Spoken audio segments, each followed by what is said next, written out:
So today basically our topic is the new topic, or it is a new chapter that is based on that. That's very interesting and very important. Non-destructive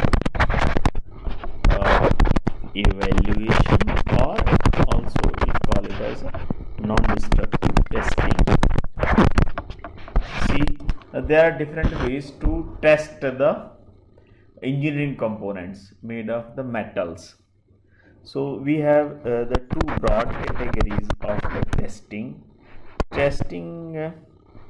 One is called the destructive testing, simple, where there is some kind of the damage to the component which is being tested.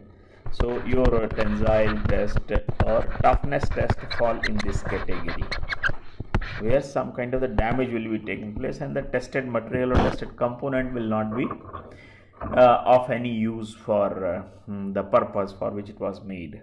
So the component is damaged. That's why we say that destructive testing. In another category, non-destructive testing is the another category where there is no major or significant damage of the material or the component. So the component tested can be used, or it is not affected in any way whenever we perform this kind of the test. So non-destructive test doesn't affect the working or performance of the components, so we can use it. So even the new components can be tested, or a component which is to be used before the use also it can be tested, or after the use it can be tested. Okay.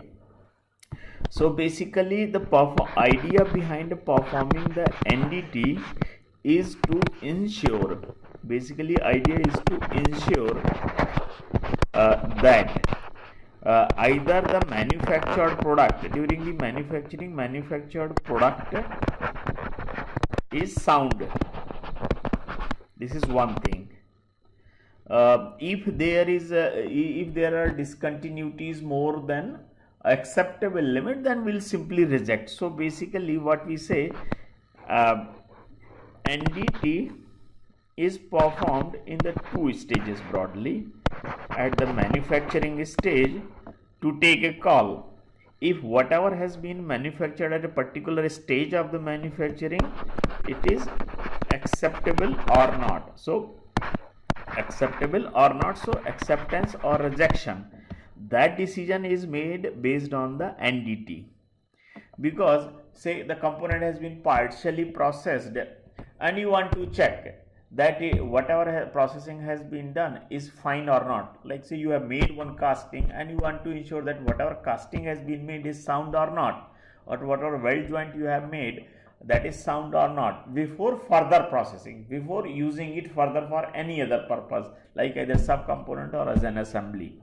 Okay, so that kind of the decision at the manufacturing stage is done based on the NDT only, where you take a call whether take the product for further processing or reject it or rework on that for bringing up to the acceptable level.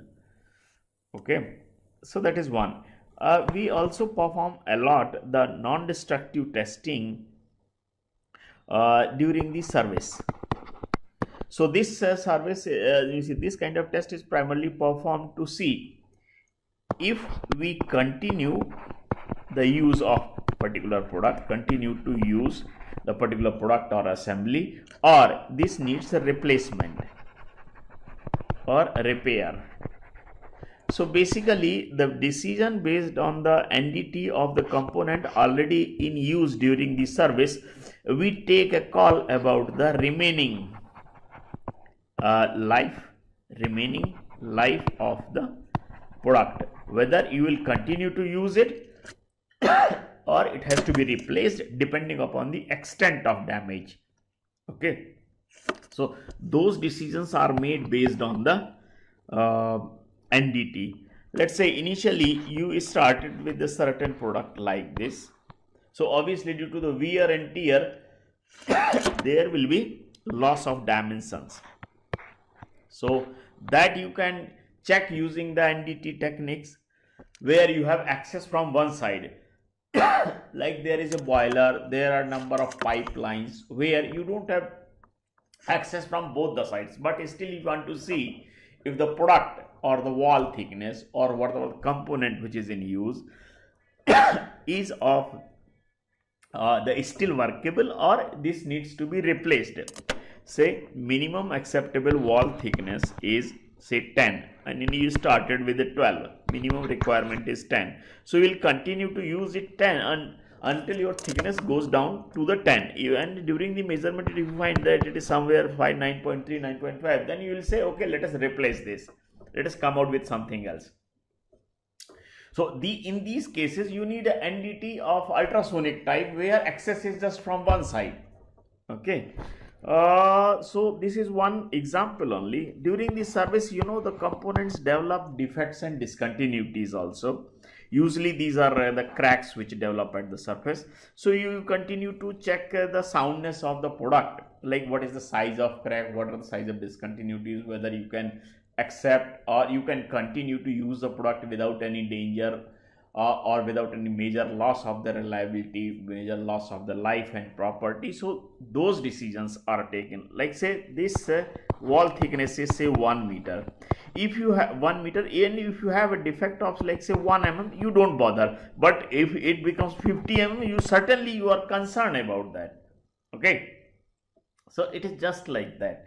So those decisions are made whether continue to use a particular product based on the size of the discontinuity which has been developed during the service. So those decisions are also taken. So NDT performed usually in 2 stages during the manufacturing to take a call whether whatever has been manufactured is acceptable or not, further processing or final dispatching of the product. Or second one is here this, where during the service also you perform the NDT of the like say the gears, bridges, pipelines, cranes, whatever the component there which are related with the life and the property. Like railway lines are also tested for using the NDT techniques to see if they are sound and the size of the defects and cracks are not beyond the acceptable limits. Okay, so when the NDT is performed during the service, that is primarily done to ensure to see that if we can continue to use the product or not, or if it needs the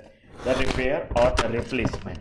Okay, so these are the purposes, you can say, for which NDT is carried out. So what we check actually, okay, what discontinuities and defects are checked, defects and discontinuities which we would like to see, especially in the products which are being manufactured by the common manufacturing processes. So the defects and discontinuities that we would like to check using the NDT. Okay, so you may have the variety of the defects and the discontinuities in the product made by say using casting or forming processes like rolling, forging, or your the machining, like cracks are also developed in the machine products or subjected to the grinding under the unfavorable conditions, and of course the welding also, the products are fabricated using the welding. So those in all the manufacturing process you may not find a perfect product which is free from weld defects and discontinuities. There will always be some kind of the defect and discontinuities, but those are most of the time acceptable. So if you find after the NDT, if you find that no defects and discontinuities are acceptable, then okay, let's find, and then you will say if the quality is good and make it okay and move it for further processing. Okay, so what these defects and what are the types of these defects and discontinuities from the NDT point of view?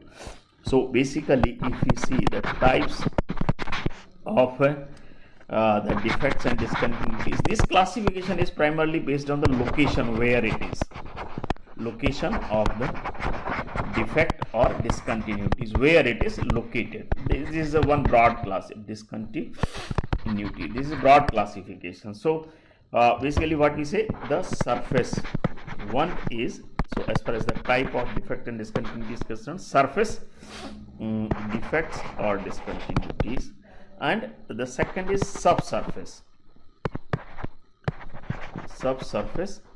defects and discontinuities. Okay, in the subsurface category also, like say we have near surface defects, just below surface, like 1 mm, 2 mm, 3 mm, like that, or deep in the subsurface zone, subsurface region, like say this is the component. So regions, the defects and discontinuities close to the surface will be the near surface discontinuities, and if they are far below the surface, deep down in the central region, or significantly deeper from the surface, then we'll say the defects and discontinuities significantly below the surface. Okay, so you need different approaches actually for each type of the defects and discontinuities. As an example of the surface defects, like those surface which are one is crack. Okay, you can say open pores, is like some of the pores which are open pores. Okay, and then there in the weld joint especially you have the undercut. Okay, so these are the defects and discontinuities which are really open at the surface. You can see maybe using the magnifying lenses or even by the naked eye, you can see these defects and discontinuities. So but there is another category which are the defects and discontinuities which are below the surface. So those which are near the surface, these may be in form of like say the laminates, some kind of the inclusion, or some kind of the crack just below the surface, or some kind of the pores below the surface, or the deep down there are like say in the welding there is a under bead crack, the inclusions, like say this is the weld joint. Okay, so you have inclusions here. Okay, this is one under bead crack, crack is present just below the weld bead, so this is under bead crack. Okay, and there are underbead crack and so underbead crack, inclusions, pores here deep below the surface. So when these are present significantly below the surface, you need the different approach. So the surface defects and subsurface defects are examined, or their presence and is identified using the different approaches. Okay, so we have the three types of the techniques in our course. There are a number of techniques actually. So those three types include like so NDT, or also known as NDE, non-destructive evaluation or non-destructive testing. Okay, so just to enlist these, like one simplest one is the visual examination, that also you can say as a non-destructive one. You can see that if there are discontinuity, distortion, the bending, the change in shape, the major change in size, etc. So many times like visual examinations also become very critical part of the examination. Then there is a this is called dye penetrant test. In short, it is known as, very commonly known as a DPT. Okay, the second is the your magnetic particle test. This is based on the principle of the magnetization. This is known as MPT, magnetic particle test. Okay, there is a one ED current test also, that is also based on the ED current generation and generation of the magnetic field accordingly. So you can say ECT, ED current test, and one of the more very commonly used test which is like ultrasonic test. Ultrasonic testing. So UT, you can say in short it is written as. Then there are like, which is very commonly used for detecting the presence of crack or kind of the defect in the bones. Like, so you use the X-ray test. So this is similar. Similar principle is used for testing the the presence of the defects and discontinuities in the metallic component or in the objects. So X-ray test, these are the like radiographic test. In category of radiographic test we have the X-ray test and the gamma ray test. Okay, so if you see here, most of these tests are used for this you can say the subsurface, or not subsurface, like the below surface or deep below the surface, deep below the surface defects, so which are not even close to the surface. Those are identified. Now as far as the capabilities are concerned, these X-ray, gamma ray and ultrasonic test, these can characterize the defects and discontinuities in terms of the size, shape and location. What is the meaning of this? Like say this is the object, so it will tell you what is the shape of the defect, okay, where it is located below the surface, what is its orientation, what is its shape, and what is its length, like size, the length and width, the shape and the location, where, how deep it is located and where it is located. So those things are established with the help of the ultrasonic test, X-ray test and the gamma ray test. So once these the location of the discontinuity, location of the defect is identified, then you can take a corrective action. For example, like say in a weld joint here, if you have got a defect that is located at this location, so what you can do, you can remove this much volume of the material and weld it again. That's the reworking. Like once your the defect has been identified, you remove the material, gauge it out, and then do the welding again. Okay, so that is the another purpose of, like, you can identify where it is and then what is its severity, depending upon the location, depending upon the size, depending upon its shape, you can take a call of if it is to be rejected or if it can be accepted. I will give examples. Like say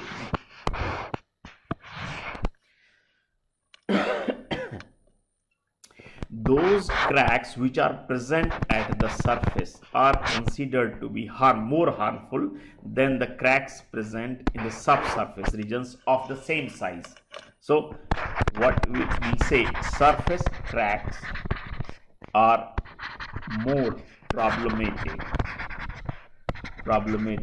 than the subsurface cracks.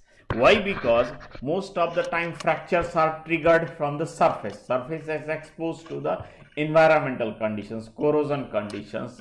Most of the time you have higher stresses, like in case of the bending, like in case of the torsion. So if you have a higher level of stresses at the surface and the surface cracks and defects are also present, then those will be increasing the simple stress concentration at the surface. Stresses will be getting localized more severely and they will be triggering the failure, triggering the fracture. Okay, so that is why we say that if the defects and discontinuities are present at the surface, they are more harmful for the performance of the products, okay, as compared to the case when the defects and discontinuities are present below the surface. Okay, so the difference in the stress level, the chances of the kind of damage that will be happening due to the stress concentration if the defects are present at the surface, there is a lot of difference in the severity that will be offered by the defects and discontinuities if they are present at the surface or below the surface. So the surface discontinuities are actually more harmful and they are not accepted. We have to do something to take care of them or to repair them. Okay, if they are the discontinuities are present subsurface region, then they are not that harmful, considered to be that harmful. So you may have chances for more acceptance of those for the same size of the defects and discontinuities. The second one is the size. Like the size is critical. Like because if say this is the component and you are applying the tensile stresses, so initially wherever it is sound, the cross sectional area is A. Okay, if there is a discontinuity of this much size, so of say area A1, so your net load resisting cross sectional area will be reduced by this by magnitude A1. Okay, wherever it is present, whether it is present at the surface or in the subsurface region. So when you will see the load divided by A or load P divided by A minus A1, so there will be some kind of the difference, because your net load, effective load resisting cross sectional area is A minus A1, not the A1, where you had the continuity and no presence of the discontinuity. So in this case your stress level will be lesser. The chances for fracture, chances for the damage, chances for the poor performance will be less, because your metal or the component is being exposed to the lower level of stress. While if you have the defective discontinuity of the large size, say if it is a really very large size of this much size, in that case significant reduction in effective load resisting cross sectional area will be increasing the stress level to a great level. Say this is A2. Okay, so A2 is significantly larger, and in that case P divided by A minus A2, this value will be increasing the stress to a great level as compared to the sigma 1, and minimum will be in case of the sigma. Okay, so this is how you can interpret or relate it. What's the size of discontinuity that you can accept, what size of discontinuity you can reject. So if it is within the allowable stress limit, whatever the presence of the discontinuity under the, especially under the static load conditions, whatever is the stress discontinuity, whatever is the size of discontinuity, if your the stresses being induced are lesser than the allowable stress level, you can accept it. Okay, so this was about the size and the location where these are present, and another is the orientation or the same where these are present. Like say the discontinuities, if they are present parallel to the loading direction, then they are considered to be lesser harmful as compared to those which are oriented perpendicular. So this one is the less harmful discontinuity as compared to the other one which is oriented perpendicular to the externally applied stress. Okay, so obviously the load P and this one is causing the higher stress concentration, higher effective load, higher stresses basically in this case when the discontinuities are oriented perpendicular to the externally applied stresses. So therefore not just the size but the location and the orientation of these discontinuities will also be affecting the severity of the discontinuities and defect on the performance of the joint. So it's really important not just to identify the presence of discontinuity, but also important to see where these are present, what is the size, location, and what is their orientation with respect to the expected service conditions, expected service loading. Okay, so that's all about probably the significance of these discontinuities and the defects. Okay, now I have to talk about these the techniques. DPT, dye penetrant test. This test is only used for the surface defects. Okay, those which are open to the surface. So primarily very fine cracks and the pores are identified with the help of this test method. So in this test method, what we do, let's say this is the component, okay, and it is having few defects and discontinuities at the surface, near the surface, at the surface. Okay, so what we do, initially we just clean the entire surface for presence of any dust, dirt, or presence of rust or oil or any other thing. You just clean it out. So the cleaning is the fastest step. Just clean the entire surface like this. Okay, clean it out. After the cleaning, what we do, we just spray the spray thin liquid with the some kind of the color that you can say as a dye. Okay, so when thin liquid is spread over the surface, you are just say spraying over the surface this thin liquid. So this thin liquid will be sucked in by these surface defects and discontinuities by the capillary action. So it will be filling these pores here and here. Okay, so once these filled in, now we will allow the liquid to settle down in the defects and the discontinuities which are present at the surface. Thereafter we clean again, we just clean all the dye which was placed over the surface. So you using some kind of the cleaner, you just remove all the dye which was sprayed. Now once so after you are cleaning, you apply dye and then again you clean it. Okay, after this cleaning, you apply the developer. A developer is just like chalk powder or any kind of the powder which will suck the liquid. So developer is just like a kind of chalk powder only. So whenever it will be sprayed, now chalk powder is sprayed, say. So the chalk powder will be sucking the dye wherever it is present.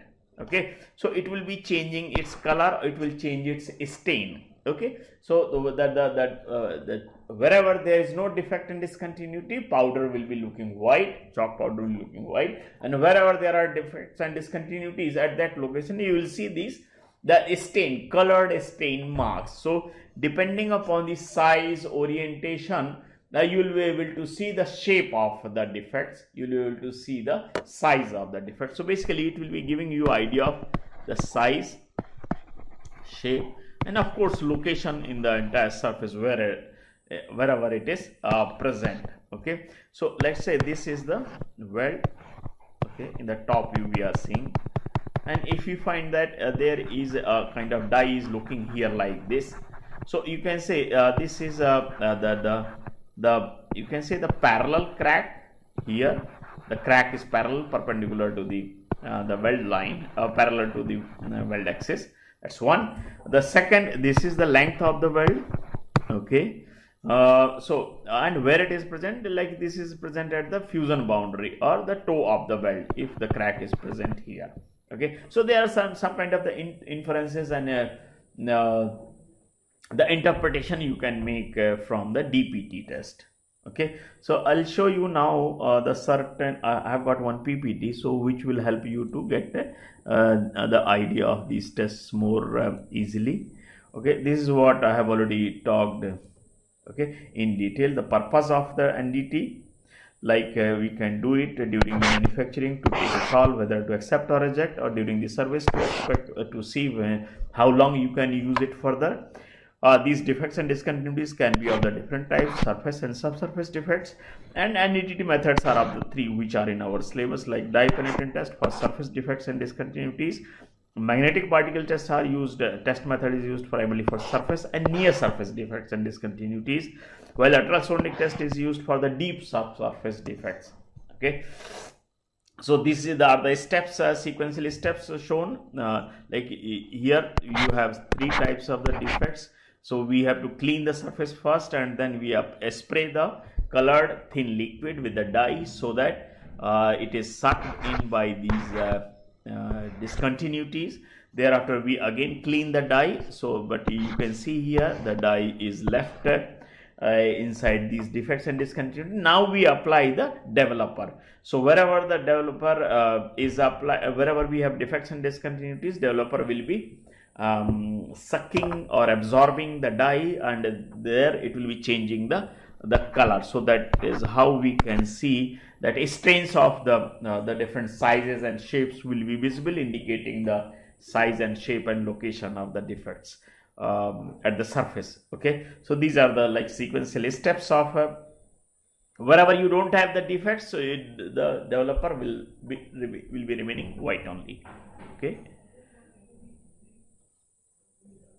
Now this is the magnetic particle test. In magnetic particle test, let me explain this. Magnetic particle test is based on the simple principle, like uh, like if you take any magnetic material, it will have some kind of the north and south pole, and the magnetic lines will be flowing through the metal very easily from one side to another like this. Okay, if there is any kind of the discontinuity in this kind of the metal which has been magnetized like this, so say this is N, this is S. Now you will get the additional poles at the location wherever your discontinuities are present. So here you get like this additional poles are developed. So here what you can see at these locations, these apart from these magnetic lines which are flowing through the central region wherever there is no defect, but here when these are flowing close to the surface from one side to another, there will see the leakage of the magnetic flux like this. So this leaked magnetic flux is used to identify the location of defects. So what we do, like say now I'll just go over this entire thing. Let's say this is the surface, okay, having the defect. This is your S, and you have got additional S, N, okay, and here your magnetic flux is leaking like this, okay.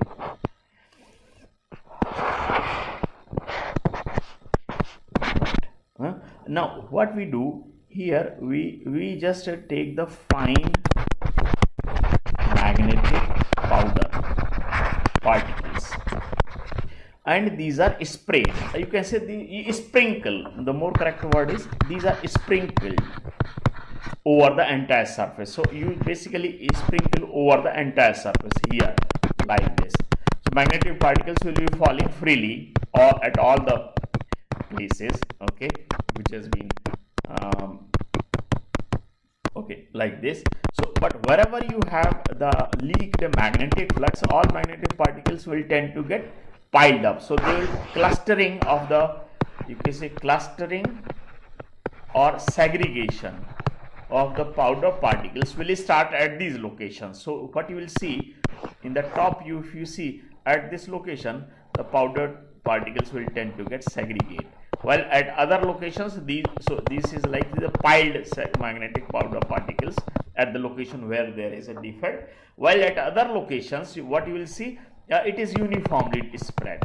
Okay, so there is no specific particular kind of the polishing. So wherever there is a trend in the piling, the significant piling of the magnetic particle is taking place, so that will be indicating the size, shape and orientation, location of these discontinuities. Okay, so but this is significantly with the great clarity we can identify the presence of the surface and the subsurface discontinuities. So where if the discontinuities are very fine, okay, then you will find very clear piling of these magnetic powder particles. But if the discontinuities are below the surface, like say this, then the segregation of the powder particle is a little hazy. It will not be that clear piling, it will not be causing that clear piling of the powder particle or segregation. There will be some kind of clustering, so that has to be seen. So it is much easier to recognize and identify the presence of the surface discontinuities, while in case of the subsurface discontinuities we will be seeing some kind of the lesser piling, lesser clarity in the segregation of the powder particles. Now here I want to show you some kind of the video. Okay, so here if you see, starting from yoke which is used for magnetizing the a particular weld line only, and after magnetizing it is being the magnetic powder particles are being sprinkled. Okay, when you sprinkle the things Then thereafter you try to blow it using this fine blowing method. Okay, and if you see the every powder has been blown, then that indicates that there is no segregation of the powder particles. And if you see, despite of blowing, if at some location, if the powder particles are still remain, like say this particular location, if particularly see, so here he is blowing the magnetic powder particle. Okay, so this is the location. If you see, this is the location where still some segregation of the powder particles has left, this location. Okay, this is indicating the presence of the defect. So basically we sprinkle the powder particles and try to see where it is. If there is no clarity, then you can blow it, blow the powder particles. Still that is to be done very gently. Magnetic particle testing. So in case of the magnetic particle testing, if you see, this is what I have just explained. In magnetic particle testing, the component is taken like this. This is the weld line. So basically we put the yoke like this. Okay, so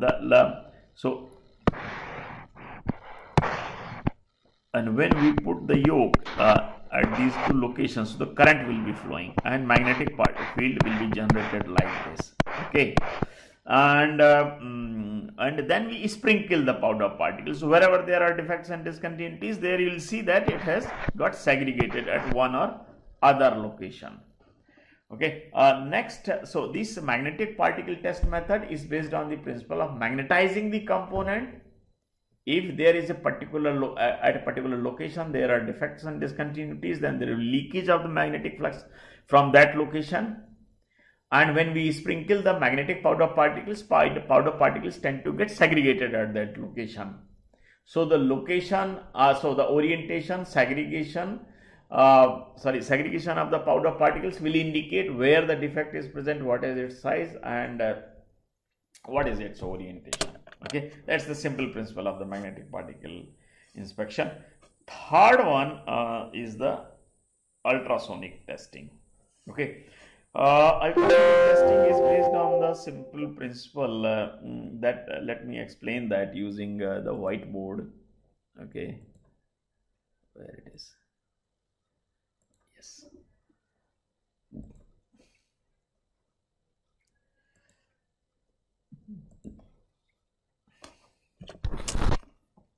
You must have heard ultrasound test. So this is also the similar kind of the test approach. Ultrasonic testing. Okay.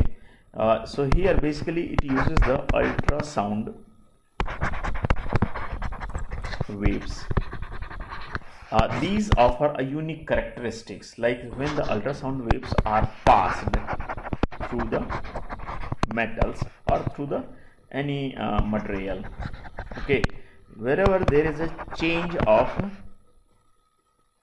medium, like solid, air, solid, or metal, non-metal, metal, like that. So wherever there is a change of medium, the characteristics of ultrasonic waves, they get reflected. So basically, let's say this is the component, you are directing the ultrasonic waves to a suitable source. So the one interface is this, air and metal. Okay, so this is one interface. So these will be reflected first from here. Then the another interface is where the metal and again air. In case of the sound metal, so this is another interface. So I2 and I1. Okay, if you take just these two, so what we do, the ultrasonic waves is a source. Ultrasonic emitter is taken. It is placed on the component surface. So these are the input ultrasonic wave and output ultrasonic waves are recorded basically on the oscilloscope. And when you see it like this, so input ultrasonic wave reflected will be looking like this in the oscilloscope, and those which are getting reflected from the other side, they will be seen as another interface like this. So wherever there is no reflection, it will simply show the gap.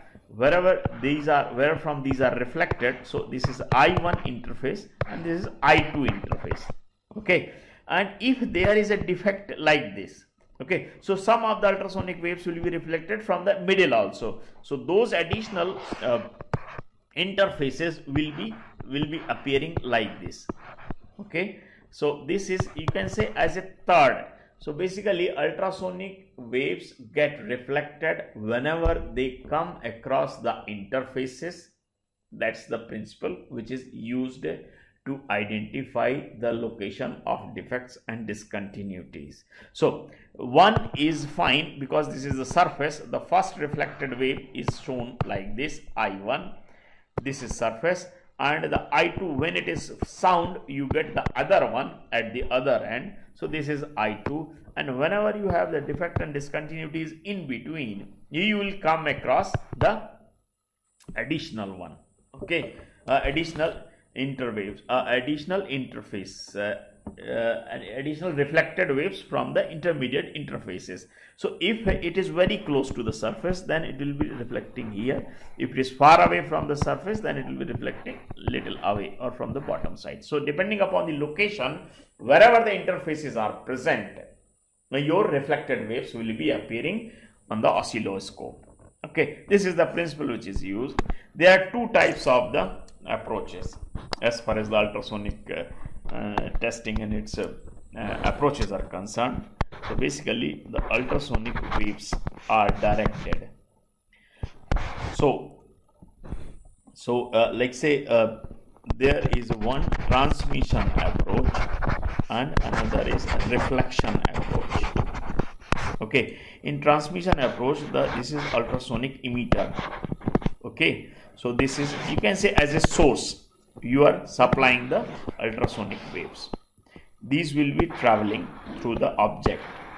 So in one of the approaches, what you do, you check, you put the receiver at other end. This is a receiver.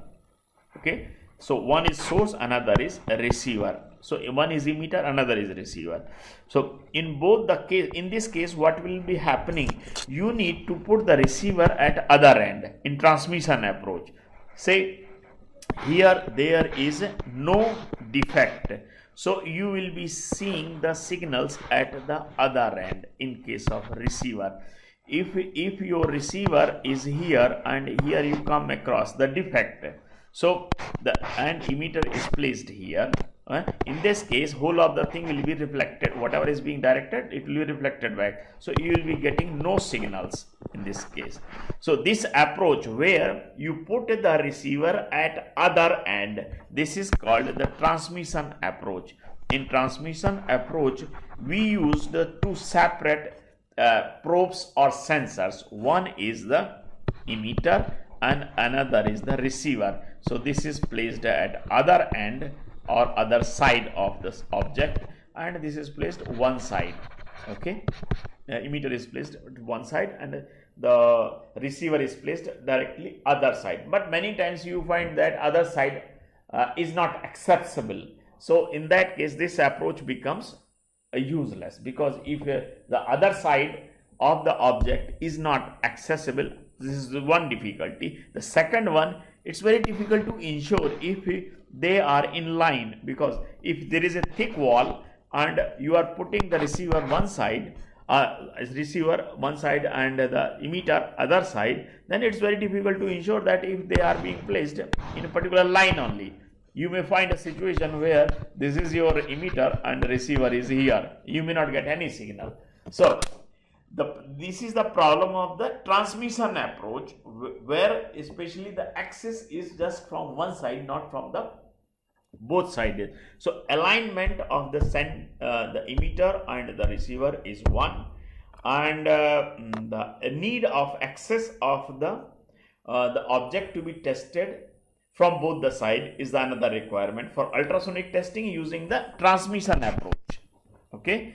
In receiving approach, in reflection approach, about which I talked earlier, in reflection approach, what we do, basically there is one probe which acts as both emitter as well as a receiver.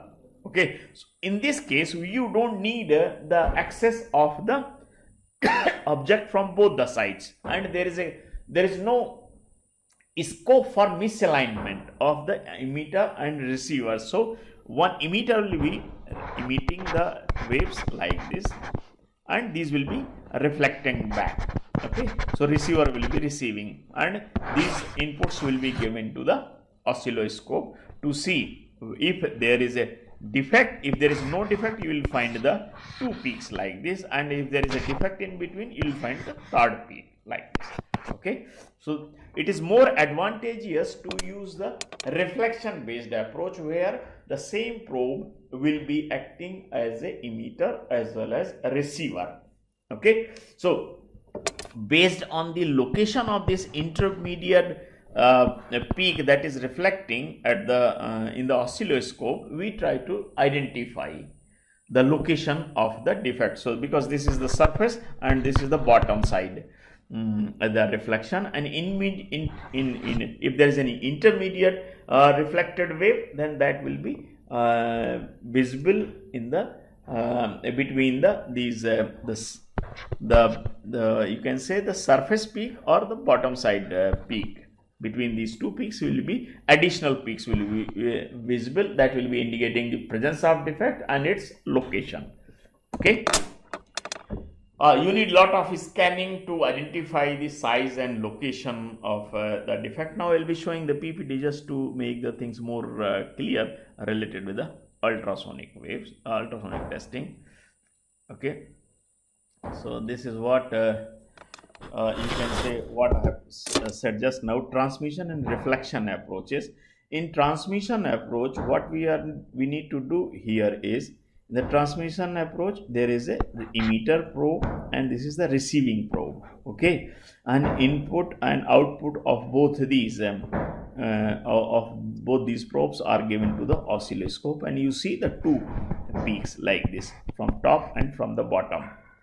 Okay, in transmission approach, the moment you come across the defect and discontinuities, there is no bottom peak from the bottom side, because you are not able to receive anything from the receiving. You are not able to receive the signals to the receiver, so there is no bottom peak. Okay, sorry. But in the case of the reflection approach, this is the reflection approach. So here what we do use the receiver and the emitter approach, both emitter probe both are same. So emitter will be reflecting the waves, sending the waves, and then reflected waves will also be received by this probe, and input and output of both these emitter and the receivers are sent to the oscilloscope, and you again see the top and bottom peaks when there is no defect and discontinuity. And the moment you come across the defect and discontinuity, even in the reflection probe, you will find the intermediate peak. So intermediate peak from its location, from its intensity, and that will be indicating the size of the defect. So you need a lot of scanning to identify the exact size and shape of the discontinuity. In case of the welding, we don't use the 90-degree probe, where the probe is placed like this and the waves are sent and they are received. But in this case, we use a particular angular probe. This angular probe may be at 45 degree, maybe at 60 degree. So it will be sending the waves at a certain angle. So in that case, to cover the entire weld zone, what we have to do is, we have to move the probe over a certain distance. Okay, so that the entire weld area is covered. Okay, so this is, you can say, this is one location of the probe scanning this much zone, and this is the another location of the probe. Okay, so this entire area will be scanned by the movement of probe between these two lines. So what we do, take probe and keep on moving it like this all along the length of weld. So the entire weld area is covered. The same thing is done other side as well. So the weld zone or the heat affected zone is examined. Okay, so basically this so therefore in welding you get the clean or very smooth region and near the weld zone, and there we move the probe. So depending upon the type of probe, like 30, 45 or 60 degree probe, we have to move the probe at some distance, and this is the kind of the movement that is given in order to cover the entire weld area. Okay, so if there is a discontinuity, then certainly that will be reflecting as intermediate waves, and if there is no discontinuities, then you will not be finding any other peak. Okay, so that's all from my side as far as the ultrasonic testing, these NDT testings are concerned. So I have talked probably about all possible aspects related to the NDT. So you have seen it's important to check the defects and discontinuity in any component manufactured by the, like say, casting, welding, forming, forging, machining, welding, etc. There are two types of the discontinuities: surface and subsurface, and these can be examined using the three common approaches about which talked, and these are very commonly used in industry, like ultrasonic testing, magnetic particle testing, and the dry penetrant testing. Each type of the approach has certain capacities, certain capabilities to assess and evaluate the defects. NDT, dye penetrant test, cannot be used for subsurface discontinuities, while the ultrasonic testing is primarily used for deep subsurface defects, while the magnetic particle test is helpful for detecting the surface as well as near surface defects and discontinuities. So that's all from my side.